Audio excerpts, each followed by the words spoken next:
Vuk Cedric.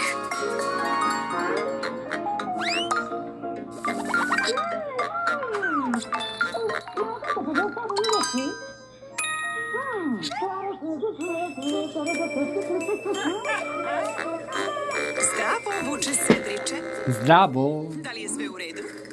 Hladno ti je? Evo, uzmi Hladno ovo ti ćebe. je.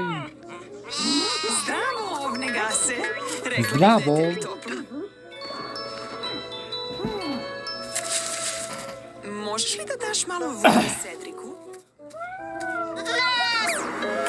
Gas, nemoj da se plašiš. Cedric je vuk koji jede samo povrće. Njam.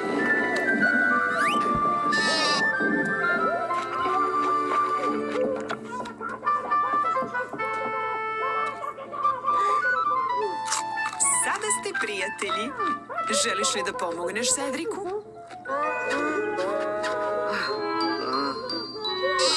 Potrebna ti je vuna da se zagreješ.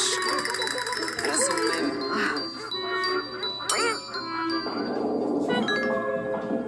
Gas, imaš li neku ideju? Vunene lopte, to je dobra ideja. Cedriče, želiš da ištrikaš sebi kapu?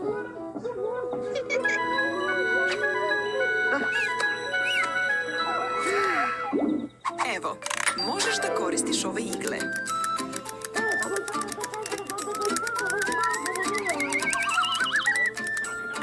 Cedriče, bit ćeš bolji.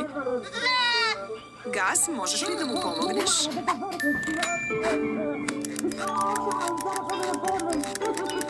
Wow,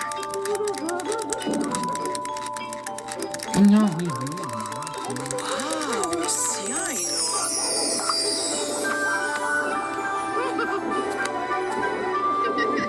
Nove kape vam odlično stoji.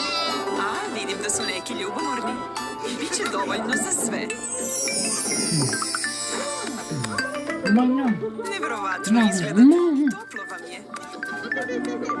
Malo gline za modelovanje Fajn. dobrih ideja i možete da se zabavite. Vidimo se kasnije, ljubari.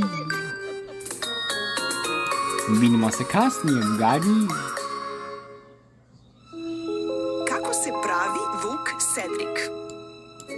Da biste napravili vuka Cedrika, bit će vam potrebno malo tamno sive gline, malo svetlo sive gline, malo crne gline, malo roze gline i malo bele gline, kao i nožić kojim ćete seći glinu. Za početak, mesite tamno sivu glinu. Podelite na 4 dela i kutrljajte ih dlanovima da biste napravili lopte. Izravnajte najveću loptu i rastegnite je da biste napravili telo. Rastegnite još jedan tamno sivi disk i isecite nožićem glavu u obliku trougla. Ne zaboravite 2 špicasta uha. Kotrljajte tamno sivu kobasicu rukama i podelite je na 4 dela. Izravnajte ih da biste napravili noge. Rastegnite tamno sivi disk da napravite rep. Kotrljajte crnu loptu da biste napravili nos, koji ćete staviti na kraj njegove njuške. Vrh repa napravite tako što ćete iseći svetlo sivi disk. Vrhovima prstiju kotrljajte 2 male bele i crne lopte. Spljoštite ih i napravite diskove za oči i zenice. Od male roze kobasice napravite osmeh. Ovo je vuk Cedric.